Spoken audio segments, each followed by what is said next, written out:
So, thanks for joining me. Um, Motul Silverstone Festival, why are you here? So we've been doing Silverstone Festival now for 3 years. Well, previous 2 years classic, as they called it, and into festival.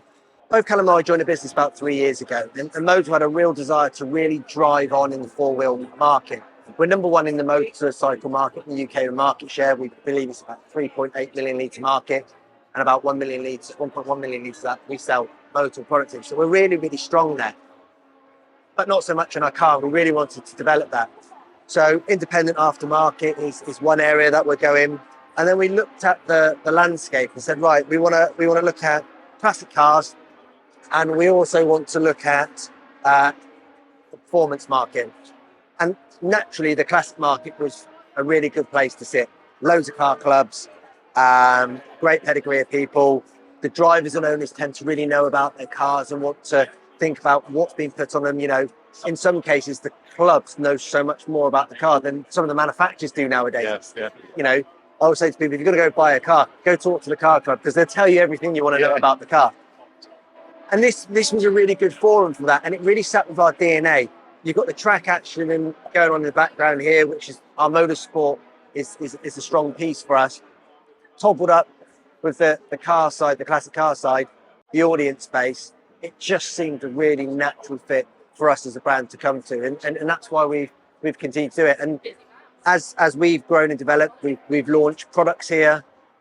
We launched the new classic range, the 40 SE40 last year. We did the 80s and 90s a couple of years ago.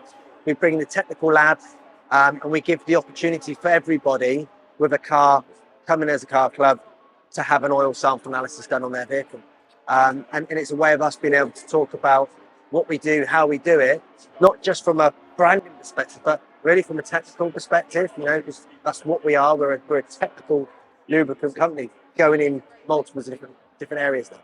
So imagine places like you said, car clubs are key. I mean, I'm sitting out here now. I can see sort of Mazda MX-5s. I've walked past loads of Ferraris. I guess you get some really good conversations going with people, and if they're able to check their oil here as well, it's really good brand promotion.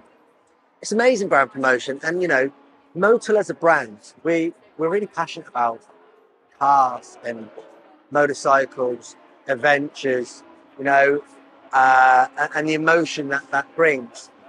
So for us, this is quite an easy conversation to have. You know, we all eat, breathe, and drink it. You know, most of the members of staff are somewhere vetted interest into the communities that we deal with. So for us, this is great, and we just get to talk about a great product along the way. So sometimes struggle to call it work, if I'm brutally honest.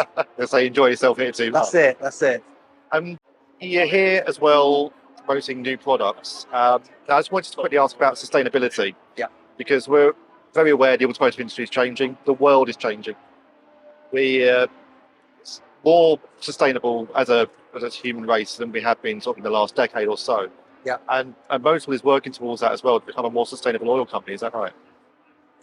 I think there's a lot of pressure everywhere now on sustainability and the impact that we have on our planet, and what brands have as an impact on the planet, and how people perceive brands' impact on the planet. We're no different to that. I'd say where we are different is we're actively doing something about it. We're actually looking at how we interact with them, what we can do. Motul's an innovation company at heart. You know, we like to innovate. We like to try new areas and test new areas, and then continue to improve those areas. And sustainability, we started last year. Few thoughts were long before that, but we brought out the first concept, which was the BioClean, which was the solvent-free parts washing system that actually works. And tested that with key engine builders such as Gibson Engine, who produced the LM52 engine. You know, they went from a whole solvent wash room to a full BioClean, sustainable one. This year, we've topped that up with the Bio Refill, which is workshop sprays, removing aerosols at workshops. People don't realise that you only get about 40% medium and a ton of gas to push the product out of the tin in the first place, which essentially is hazardous to person, it's airborne, it's not great on the environment. So we looked at that and said, well, how do we change that concept? But we didn't just go, how do we change it from remove the gas? how do we make the product more environmentally friendly but work? So we've got a dedicated fluid for that, and then a can that you can pressurize, which will then give you a spray like an aerosol would. And then the next level up from that was the oils. And what we didn't want to do was offset. Here's a nice piece of oil, we'll go plant a rainforest over there for you. Yeah. With that, what we did is, again, like we innovated first, multi-grade, semi, fully, we've now done regenerated. And I want to stop on this point and just harbour on it, because there's a very, very big difference between a recycled oil and a regenerated oil. And there's a myth. And what people need to think about on the next sort of few words I'm going to say is regeneration or regenerating things is something that we are already doing as a human species. You and I are already consuming it without really thinking about it. And water's the big one. You know, we are drinking regenerated water over and over and over again, you know, maybe thousands of times regenerated, especially in big cities. We're doing no different, but just with oil for your engine. So we're taking high yield, high quality, used oil from sources, taking that oil, and then basically putting it through exactly the same refining process as if we took crude oil out the ground. And what we end up with at the end is a base stock oil, because we've removed the impurities, you know, we've distilled it, taken the coolant, metals, the carbon deposits, everything out that we don't want. The majority of it, we can recycle those components on. There's a very small 4 or 5% we can't. You just physically can't recycle that. And then we take the yield of that, add that back to the base stocks, additive packs, polymers that we need to put in that oil, and then we build that back up. The best thing about it is there's no compromise whatsoever on any of the performance levels of our traditional oil that we've done. And that hasn't just been verified by us. We've had that verified independently by UTAC to say, this is what we've done, go and check it. And then we overlay the two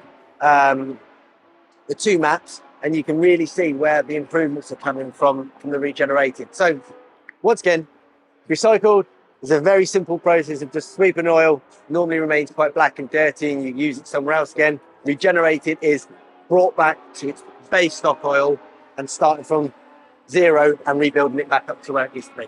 And it's key to highlight as well, isn't it, that it is effectively a new oil when you put it back in the car. So it's absolutely safe, fully tested, and like you said, not recycled. Like your regenerated water, safe to drink, absolutely fine.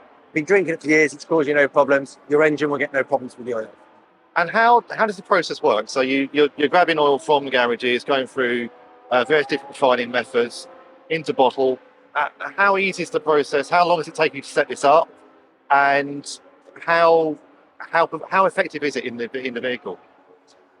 So effective in the vehicle, equal, and in some cases better than existing products. So absolutely zero compromise whatsoever. The process of getting there, obviously that's been a long road, and our R&D team have done an amazing job of looking at how we can make it sustainable, playing with formulations, testing formulations, trialing formulations to get to where we've got. Thousands of man hours have gone into that development process to arrive. It sounds really obvious and easy what we've done, but it's like anything. There's a massive backstory behind it of the team. But our head of product, Jaeger, and Dr. Julian Platt, who's our head of R&D, have done a really fantastic job of bringing this to life and actually bringing this sustainable product to fruition. So for garages who are stocking, supplying, selling, they've really got a good opportunity there to push the sustainability message forward, especially for those drivers who are concerned about the environment, but, and I'll come to this in a minute as well, but aren't in the market for an electric vehicle. That's it. So the engine at the moment, we've really targeted it towards the hybrid vehicle. And they're the sort of people that are more conscious about their sustainability impact. You know, it's a charged vehicle, they do their short journeys on electric, they've got a long journey, they can use a combustion engine. And that's where we've targeted the engine. Yeah. On the motorcycle side, we've done it on N-Gen 5 and 7. So that's pretty much most of the motorcycle car park can run sustainably on our N-Gen product straight away with no problem. Um, in our conversation earlier on with our technical guy, Alex, he mentioned, we're using a sustainable base stock in our competition oil and have done already for a period of time. Okay, we use an organic base for that, so more plant-based, but again, it's still a sustainable way. So it's finding different ways to produce that sustainability. Same with fueling systems, hydrogen, e-fuels, synthetic fuels. They're all slightly different variations and have slightly different methods to get into there. And we're just doing exactly the same. Because a lot of people will say, what's the point in developing new products, new kits, when we're going to electric vehicle sales only, or new electric vehicle sales only in 2030 at present, and the hybrid will be out by 2035. But I mean, just looking around the show today, there's hundreds, if not thousands of cars here, enthusiasts, passionate about it. Oil's going to be around for a while, isn't it? Yeah, and if you look across the world and what's happening in different regions of the world and how electric isn't, won't be adopted, will it happen, will it not happen? Yes, we know we've had a narrative. We had a narrative over diesels for a long period of time. Yep. And we all know that very well. And then we all went into diesels, and then we realised actually the black stuff coming up back is dirty, and DPF's got them, and then that didn't work for short journeys. And we had an advancement in lean burn engines, low CC, high capacity, really, really good on emissions and bringing that down. Where electric goes, no one really knows. Do I think it's going to disappear? Probably not. Do I think it will be in the form that we think it will be in, or they want it to be in? Maybe, maybe not. But here's a fact. 37 million cars in the car park. 32 million of those cars, 4.5 million of trucks. No, light vans, LCVs, 500,000 trucks and a couple of million motorcycles, I think it is. They're not going to disappear overnight. Right. There's probably 20, 30 years left of these vehicles, serviceable life left of these vehicles to go. We can still make those as sustainable for that duration and reduce our impact going forward as well. So I think all these innovations are great.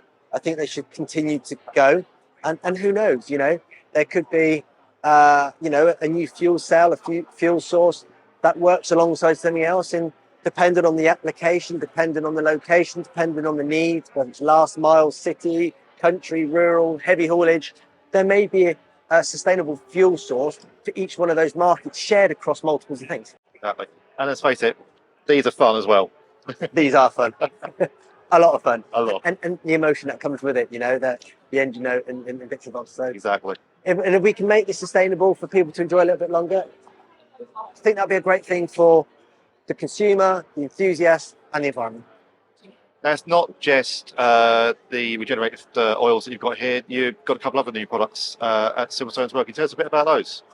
So I'll keep with the car stuff for the moment. We brought out a 8100 power range. So for those that don't know, 8100 is our mainstream everyday oil. We do it in multiple different grades, multiple different technologies, from high strength to low strength, from 0.8s right the way up to 1550s. We have ranges that sit specifically for classic cars because they need different additive packs, because they don't have catalytic converters, so they need higher levels of different additives. Minis, for instance, need higher zinc content for flat top tappets. We have a Pacific range that's dedicated for certain oils that can't fit into crossover product. And then we have 8100, which is our mainstream. Then from that next step, we have our competition oils. So if we say Ford Mondeo, road car, school run, 8100 is your oil to go there. And then we've got the guys that we can hear shooting around in the background behind us, buzzing around the track, your competition oil, which is really a high quality, high performance, not made to a standard, high additive packs, controlling thermal loads, maximum efficiency out of the engine, power out the engine. They tend to last about 4,000 to 6,000 kilometers before needing replaced. Yeah. And race cars, you're replacing fluids normally every race. So they don't normally go that far, and that's to protect the engine. Now that's great if you've got a performance car, but that's quite a bit of an expense to be able to put competition oil in your car and then run it on the road. So what we've done is, it's a bit of a love child in a chalk and cheese way. We've taken the best qualities from the 8100 range and the best qualities from the competition range, and we've merged those two. So you get good protection, good power out your engine, controlling that thermal load, but giving you the durability so that you can keep as close to your normal maintenance schedule that you would for that vehicle. But I'll always say, drive a car like a race car, you've got to maintain a car like a race car. Exactly, yeah, exactly. And the second one we've done, which is close to our motorcycle market, 2 wheels, a lot of motorcyclists in their off-season cycle, whether it be road for fitness, mountain biking for agility, and just keeping tuned in and that mobility. So we've brought out a full range of cycling products. So we have tyre sealants, frame wet and dry cleaners, wet and dry lubes, brake cleaners, easy lubes to be able to bike care. So Motel's bike caring as well as car caring. Exactly, brilliant. And one last question. Have you had a chance to get out there yet, look at cars? And if you have, what stood out for you? I haven't had a full-on nose yet. I have had a quick wander around to see what's going out. I really liked the old LMP2 cars the other day, or Wednesday, Thursday, when we were setting up, were buzzing around the track, and they for me, they just sound amazing. There's a big American classic theme this time, so I'm looking forward to seeing some of those parade laps. And who doesn't love an American muscle car? Exactly. So I'm looking maybe if I can spot a 68, 69 Mustang, I quite like that. I'll keep my eyes out. Perfect. Alex, thanks very much for joining me. Thanks for having me.